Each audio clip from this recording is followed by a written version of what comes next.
Next heading लिखेंगे गहड़वाल वंश। अब लिखेंगे गहड़वाल वंश और इस वंश के बारे में थोड़ा सा हम समझते हैं। गहड़वाल वंश, ठीक है। गहड़वालों के बारे में कुछ बातें आप लोग याद रखना। अब अलग अलग मत हैं। कुछ लोग मानते हैं कि ये उत्तर प्रदेश राजस्थान में पाई जाने वाली जाट वंशावली थी, लेकिन कुछ कहते हैं कि ये गढ़वाल से आए थे, इसलिए इनको गहड़वाल कहा जाता है, ठीक है।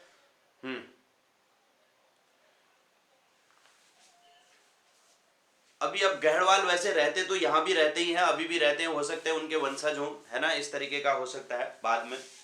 तो इसे गहड़वाल वंश कहा जाता है। ये कुछ लोग मानते हैं, माना जाता है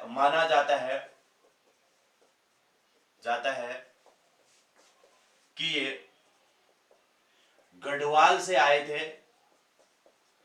गढ़वाल से आए थे, इसलिए इन्हें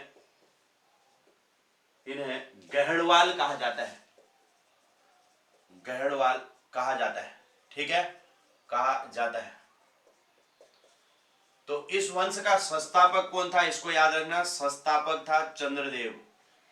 संस्थापक कौन था? चंद्रदेव। उसके बाद इनकी राजधानी कहां थी? तो इन्होंने अपनी राजधानी, कहां के शासक थे? तो कन्नौज। राजधानी कहां थी इनकी? कन्नौज। तो इन दो चीजों को याद रखना, इस वंश का संस्थापक और इनकी राजधानी, ठीक है। इनकी एक उपाधि आती है, उपाधि किस उपाधि से जाना जाता है? हाँ,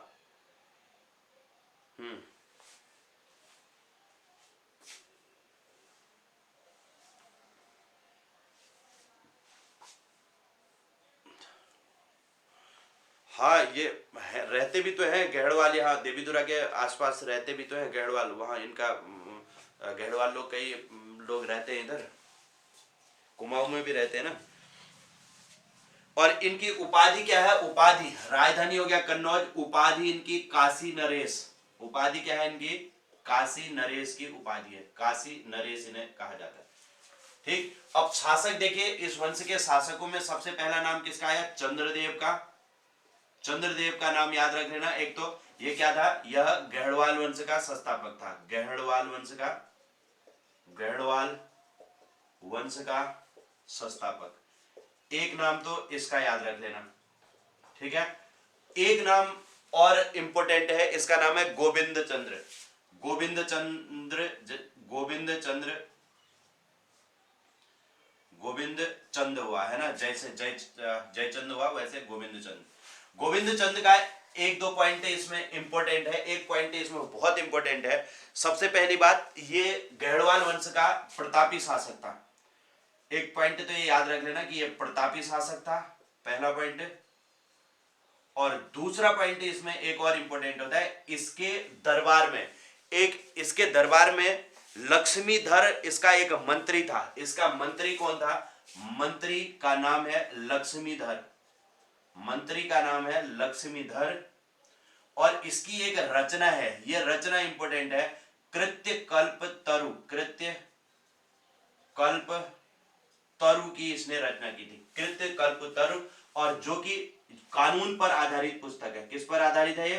कानून पर आधारित पुस्तक, बहुत इंपॉर्टेंट पुस्तक है, आधारित पुस्तक।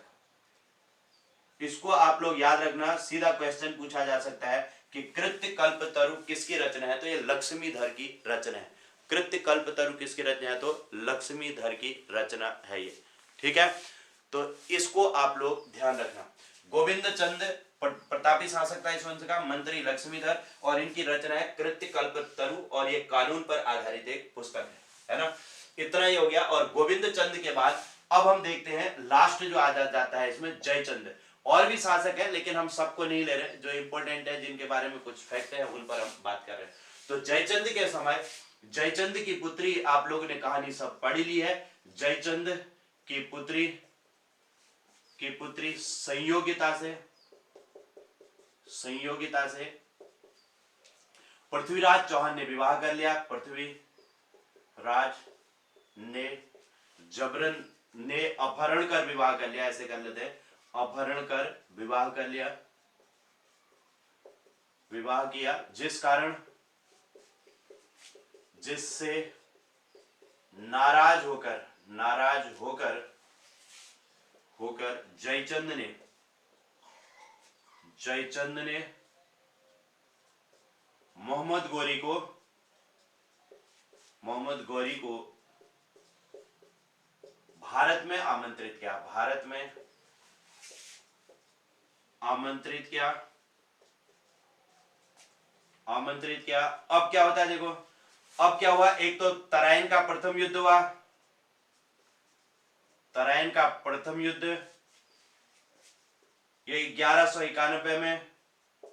इस युद्ध में किसकी जीत हुई, इसमें पृथ्वीराज चौहान की जीत, अभी पढ़ा था आपने, पृथ्वीराज की जीत हुई।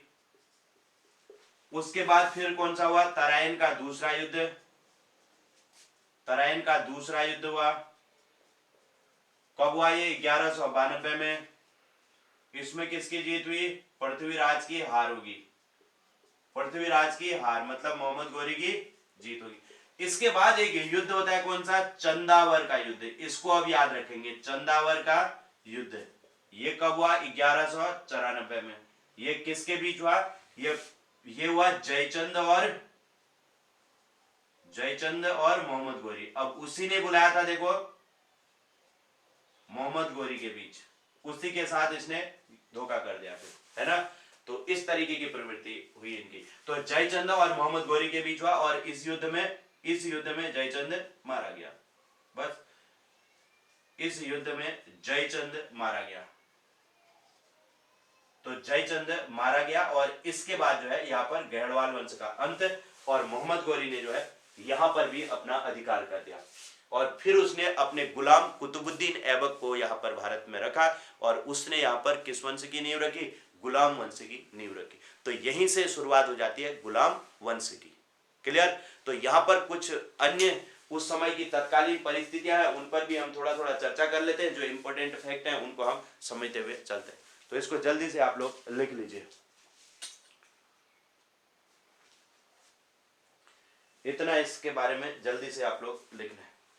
तो इसके साथ ही गहड़वाल वंश भी हमारा कंप्लीट। यहां पर बहुत ज्यादा कुछ है नहीं, इतना ही 2-3 पॉइंट इंपॉर्टेंट है। आपको एक तो क्या याद रखना है कि गहड़वाल वंश का संस्थापक चंद्रदेव, दूसरा इसको याद रखना कृत्य कल्पतरु किसकी रचना है, लक्ष्मीधर की, और तीसरा ये चंदावर का युद्ध। बस इतना ही तो है, इसमें और कुछ भी नहीं है। ये इंपॉर्टेंट फैक्ट यही है। ठीक है, वेरी गुड, जल्दी से कंप्लीट कर लीजिए।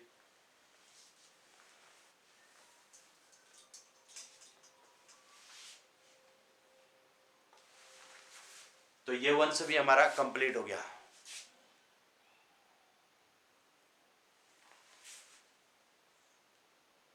पृथ्वीराज की हार, यहां पर हार लिखना।